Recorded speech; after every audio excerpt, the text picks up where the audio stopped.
Speaker. Peter Perone.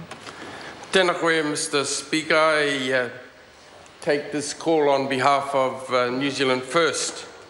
And as we indicated in the first reading of this bill, we will continue to support it.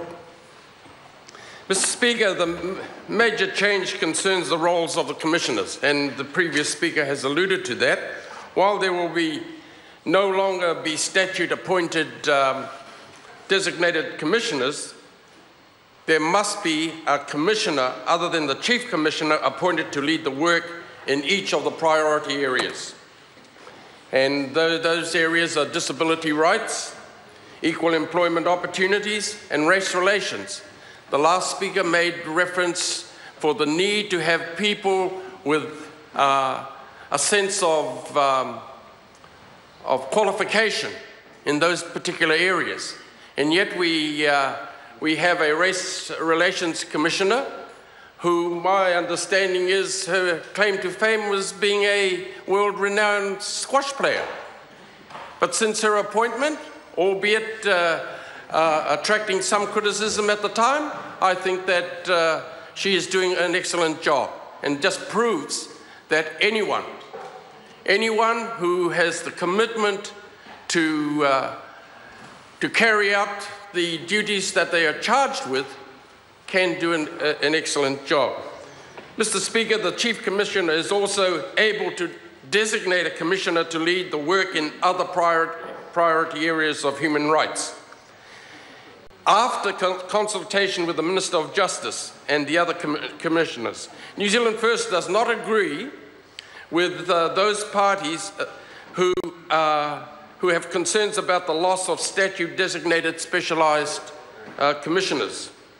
We agree with the government's new approach, which still requires a commissioner to lead in priority areas while allowing more flexibility for them to work in other areas also.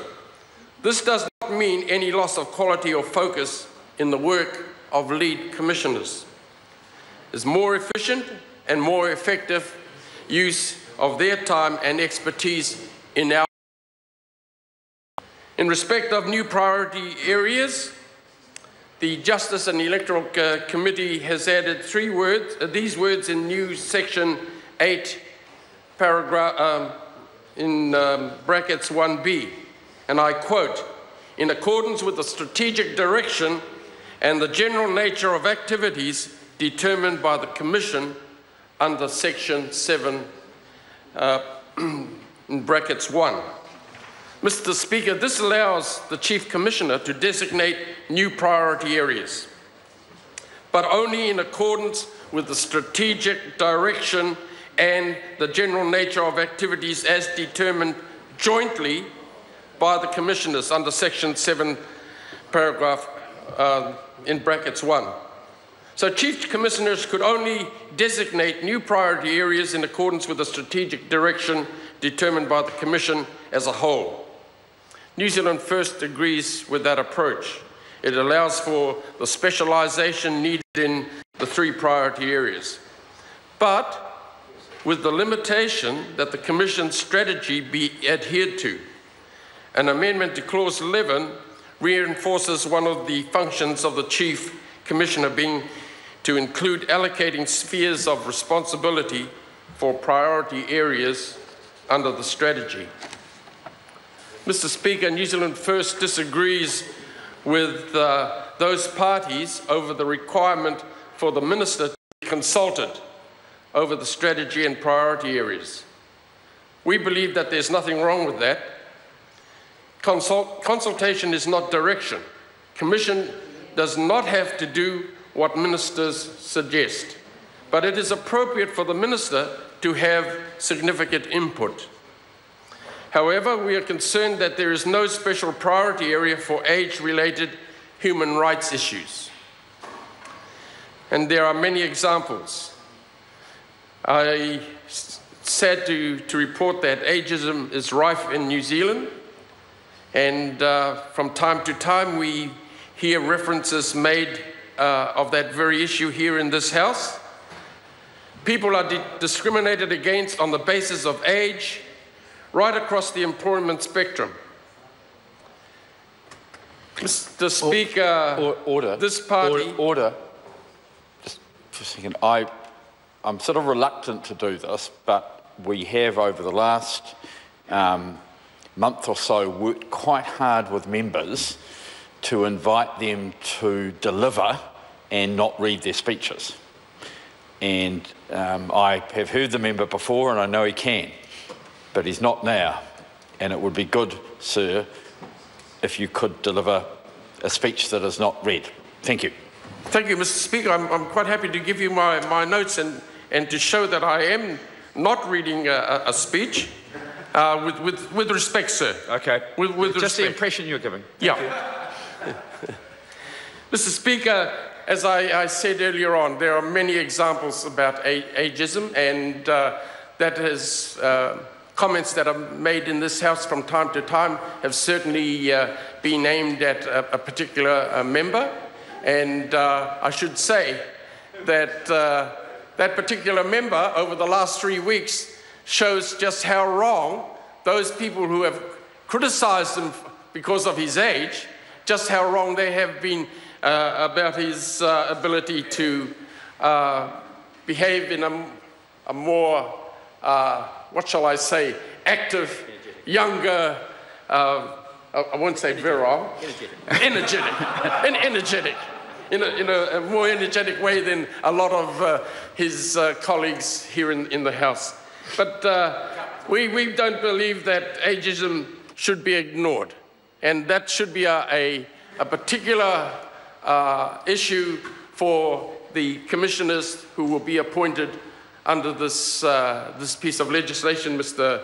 Speaker. So New Zealand First wants age discrimination identified as a human rights issue, and I think that that will certainly fall out once this legislation is in place. Comment has been made about the concern as to the number of commissioners, and the bill including a minimum of 4 and a maximum of 5 commissioners to be appointed. The question, of course, is, will this be sufficient? We believe that it will. It may provide some extra workload, but experience and history will show that those people who have been appointed to similar positions are able to undertake the task. And their appointment is as a result of having knowledge about their ability to do their job. Mr. Speaker, just want to say that as to the need for the appointment of suitable people for the lead areas, and I want to quote, Chief Commissioner Rutherford has said, as there will be fewer commissioners, those who appoint commissioners will need to ensure those in key roles reflect the diversity of New Zealand. And I referred to the appointment of the Dame Susan Devoy as Race Relations Commissioner. And if her experience as a international squash player, squash champion I should also add, is any indication of the diversity of her skills and the role that she has had to undertake as Race Relations Commissioner, then I think that we have it within our hands to ensure that that diversity is in fact recognised. Mr. Speaker, the bill also provides that the Commission must report on existing or proposed legislation. And I think that that is an excellent proposal under this legislation. It ensures that there is a sense of independence, that independent view provided to those of us who are responsible for enacting the legislation. And I think that that should be commended. Mr. Speaker, just in conclusion, I just want to reiterate the support of New Zealand First to this bill. Kia ora. Good.